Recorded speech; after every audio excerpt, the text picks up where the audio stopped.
আসসালামু আলাইকুম ব্যারিস্টার হাসান। ওয়ালাইকুম আসসালাম।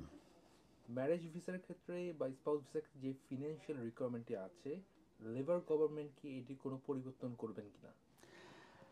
হোম সেক্রেটারি রিসেন্টলি একটি রিটেন স্টেটমেন্ট দিয়েছেন এবং সেখানে উনি বলেছেন যে এই ফ্যামিলি ভিসার যে স্যালারিটা যেটা বাড়ানো হয়েছিল এবং যেটা বেড়ে হবে আগামী বছরের প্রথম থেকে 38,700, এটা পজ করা হয়েছে আনটিল রিভিউ ইজ কমপ্লিটেড। তার মানে রিভিউ কমপ্লিট হওয়ার আগ পর্যন্ত এটা আপাতত বিরতিতে রাখা হয়েছে। 31 জুলাই 2024 ইভিনিং স্ট্যান্ডার্ডে এই সংক্রান্ত ব্যাপারে যে নিউজটি আমরা পেয়েছি সেটার রেফারেন্স দিয়ে আমরা বলতে চাচ্ছি যে হোম সেক্রেটারি ইউভেটা কুপার উনি এই সংক্রান্ত ব্যাপারে বলেছেন। তো আমরা জানি যে টরি ভিসা রুলস যেটা মূলত ইন্ডিভিজুয়ালদেরকে স্টপ করেছিল, বিশেষ করে যাদের আর্নিং আন্ডার 38,700 তারা তাদের যে ফরেন পার্টনার আছে তাদেরকে আনার ক্ষেত্রে স্টপ করেছিল টু দ্য ব্রিটেন, এবং সেটা মূলত পজড হয়ে গেছে by the new home secretary. এবং আমাদের যে হোম সেক্রেটারি ইউভেটা কুপার উনি কনফার্ম করেছেন যে there will be no further changes, further কোনো চেঞ্জ হবে না। এবং কারেন্টলি এটা 29,000 ইয়ার ওয়েজেস থ্রেশহোল্ড আছে যদি কেউ ব্রিটেনে তাদের কোনো ফ্যামিলি মেম্বারকে অ্যাব্রোড থেকে আনতে চায়, এবং এটার উপরে একটি রিভিউ হবে।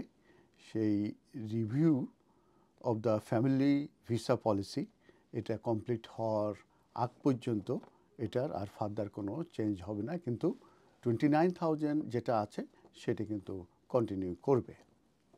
তাই স্ট্যান্ডার্ড এই রিপোর্টার এটা কিন্তু আর্লিয়ার কিন্তু এরা রিপোর্ট করেছিল যে লেবার পার্টি তারা মাইগ্রেশন অ্যাডভাইজারি কমিটিকে বলবে ইনভেস্টিগেশন করার জন্যে যে এই যে প্রিভেন্টিং করা হচ্ছে এই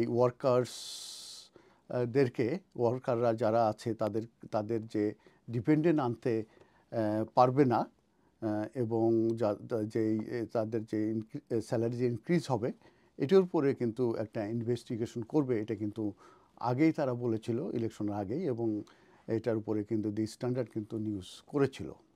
তো মিস কুপার এটা গত বুধবারে উনি এই এই এই এই অর্ডারটা উনি ওপেনলি বলেছেন যে ইন্ডিপেন্ডেন্ট পাবলিক বডি এটা লঞ্চিং হবে, এটা রিভিউ করার জন্য উনি অলরেডি অর্ডার দিয়ে দিয়েছেন।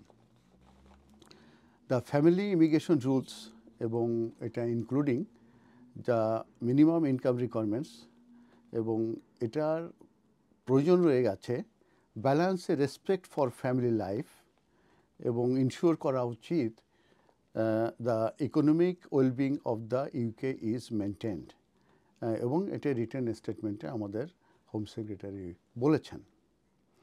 এবং টু হেল্প ইনশিওর, এবং আমাদেরকে রিচ করতে হবে একটি রাইট ব্যালেন্সে, এবং আমাদের সলিড এভিডেন্স থাকতে হবে এই যে বেস অফ এনি চেঞ্জ, আমরা যদি কোনো চেঞ্জ করতে চাই তাহলে আমাদের রাইট ব্যালেন্স আমাদেরকে রিচ করতে হবে এবং আমাদের সলিড এভিডেন্স থাকতে হবে।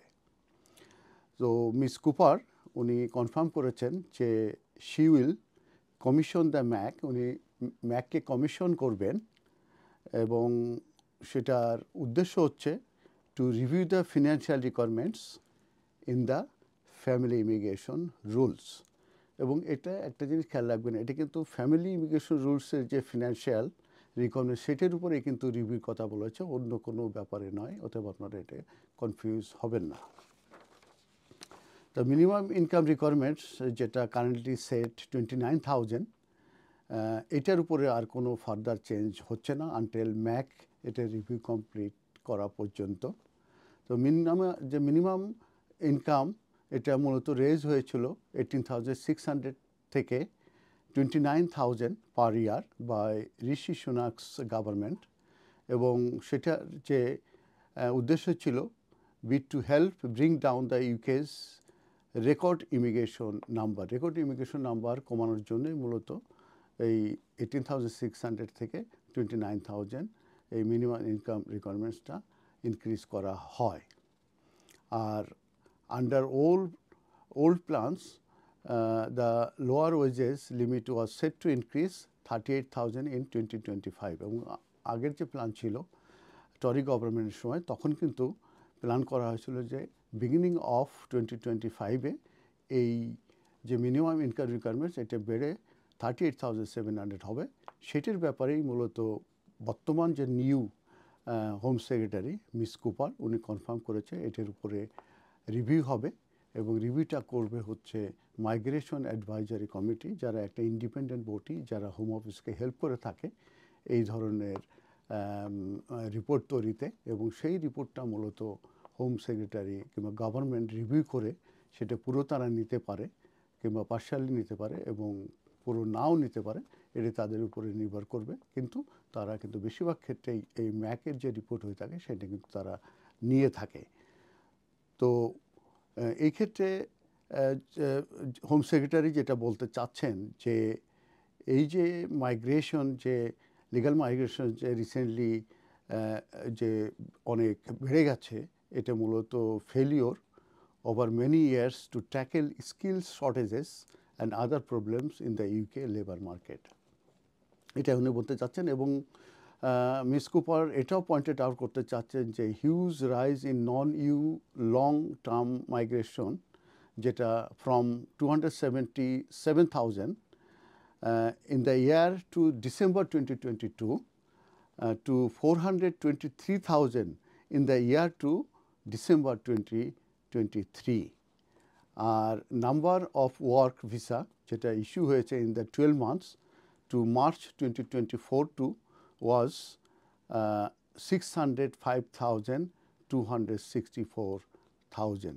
তো মিস কুপার এটা বলতে চাচ্ছে that reflects a failure over many years to tackle skill shortages and other problems in the UK labor market, meaning too many sectors have remained reliant on international recruitment instead of being able to source the skills they need here at home. তো in conclusion আমি যেটা বলবো যে minimum income requirements যেটা British citizen কিংবা settle person কিংবা refugee প্রোটেকশনে যারা আছে তারা যদি তাদের স্পাউস কিংবা আন্ডারের চিলড্রেনদেরকে আনতে চান সেটেলমেন্ট বিষয়, সেক্ষেত্রে তাদের মিনিমাম ইনকাম 29,000 এবং এটা এই মুহূর্তে পজ দেওয়া হলো যে 29,000 আর কোনো পরিবর্তন হবে না, এটা কন্টিনিউ করবে এবং ম্যাককে বলা হয়েছে যে তারা রিভিউ করবে, রিভিউ করে রিপোর্ট দেওয়ার পরে রিভিউ হবে, রিভিউর পরে এটার উপরে ডিসিশন হবে। হয়তো 38,700 যেটা আগামী বছরের প্রথমে বাড়ার কথা ছিল সেটা আপাতত বন্ধ হয়ে গেল। ধন্যবাদ।